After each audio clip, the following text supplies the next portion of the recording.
At 8 in the morning, one husband asked his wife a question he's probably asked 100 times. Are you mad at me? Usually, that question gets a soft answer, a little deflection, maybe a joke. Today, the answer comes out clean and immediate. Yes, for the last 6 months. That's the whole day in one sentence. For 24 hours, nobody can lie. It sounds almost harmless for about 10 seconds. Then breakfast starts falling apart.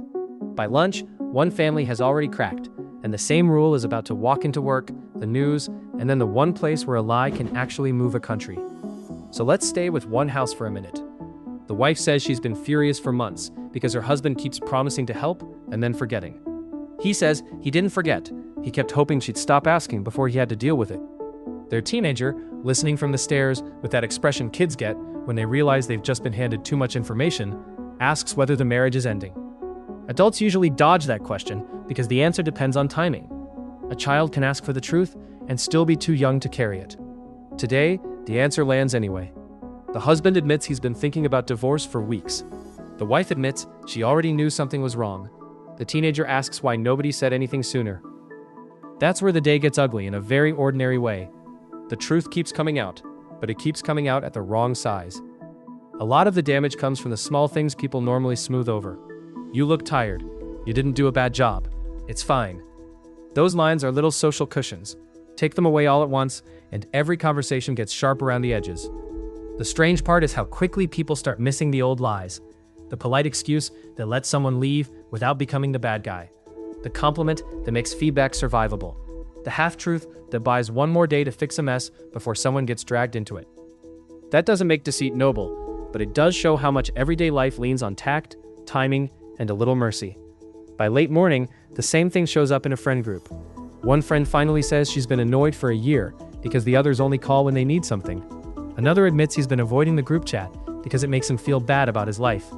Someone else says the reason they keep canceling plans is that they don't enjoy being around the same jokes anymore. That isn't a big reveal. It's worse. It's normal disappointment spoken out loud without the usual padding. Now the real pattern is obvious. Universal honesty exposes secrets, and it also removes the cushion every relationship uses to survive awkward moments. So by noon, the story shifts to the next place this rule would wreck. Imagine a president walking up to a podium to calm everybody down. A major rumor is already spreading. The markets are twitchy. The country is waiting for one steady answer. And this is usually the moment where a carefully written statement buys everyone a little time. A few calm words, a hand on the podium, maybe a promise that things are under control. But on this day, the president has to answer honestly. If the cameras are rolling, the truth comes out anyway. Maybe it's a hidden health problem. Maybe it's a war they said was contained, or the existence of aliens. Perhaps even the Epstein list. Whatever the lie is, the second it hits the microphone, the whole room knows. The staff know, the reporters know, the people watching at home know. And the worst part is that everyone instantly realizes this is probably not the first time they've been lied to. That's when the day stops being awkward and starts becoming dangerous. Because once one public lie breaks in front of everybody, the next question is obvious. What else have they been hiding? Work still matters here, but now it's bigger than one office. Every institution that runs on confidence suddenly looks shaky. A hospital has to give bad news straight. A bank can't reassure customers with empty confidence.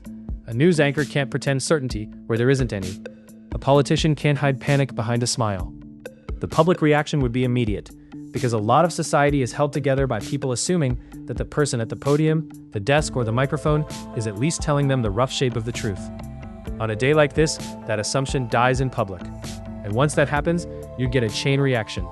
People would start calling banks, canceling deals, confronting officials, checking messages, and replaying old speeches with a very different face. Every confident statement from the last year would suddenly sound suspicious, even the true ones. That's the real nightmare of universal honesty. It reveals one lie, and then it makes every past lie feel alive again.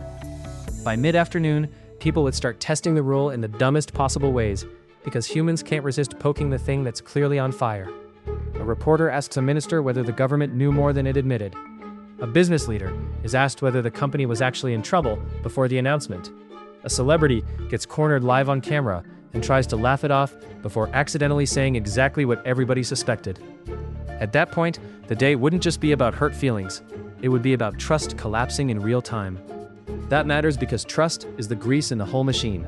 Every answer gets checked. Every promise gets questioned. Every apology starts to sound like a legal document.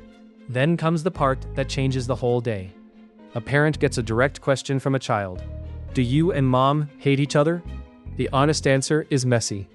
They don't hate each other. They're tired, resentful, still attached, afraid of what a separation would do, and trying, failing, then trying again. That answer is true, but it's too big for the room. That's the ceiling on total honesty. A truth can be accurate and still be too heavy for the person hearing it. A child asking one question isn't actually asking for the full map of a marriage. A worker asking for feedback may need something useful, not a demolition. A country hearing a leader speak on live television may not be ready for the full panic sitting behind the podium. Now the experiment stops feeling like a moral test and starts feeling like a stress test for human life. Because once the soft edges are gone, you can see how much daily life depends on discretion. Discretion, not secrecy. There's a difference. Secrecy hides important things for selfish reasons. Discretion decides what to say, when to say it, and who can actually carry it. By evening, that rule has reached the biggest stage of the day. The president is back at the podium, or maybe a cabinet member, or a crisis spokesperson, and the country is waiting for the polished version of the story. The usual line would be simple: stay calm, everything is under control, trust the process. But the lie can't hold. The spokesperson admits the missing numbers were missing for a reason. The explanation for the emergency was thinner than they said. The temporary issue has been bad for a while. The room goes quiet in the way a room only can when everybody realizes they've just heard the first real sentence of the day. And then the public does what people always do when they think they've been fooled. They don't just get angry about the lie they heard. They start digging up every other lie they can remember. That's how a single day of forced honesty could tip from awkward to chaotic. One private marriage falls apart. One workplace gets exposed. Then one public lie gets ripped open in front of cameras. And suddenly the whole country is asking who has actually been telling the truth this entire time.